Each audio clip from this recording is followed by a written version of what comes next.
to 7 p.m. Thursday.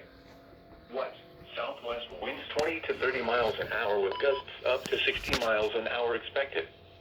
Where? Portions of east central Indiana and central and west central Ohio. When? From 7 a.m. to 7 p.m. Thursday. Impacts. Damaging winds will blow down trees and power lines. Widespread power outages are expected. Travel will be difficult, especially for high-profile vehicles. People should avoid being outside in forested areas and around trees and branches. If possible, remain in the lower levels of your home during the windstorm and avoid windows.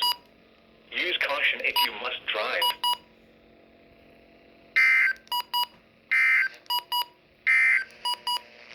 Now here is the official National Weather Service forecast for Central Ohio.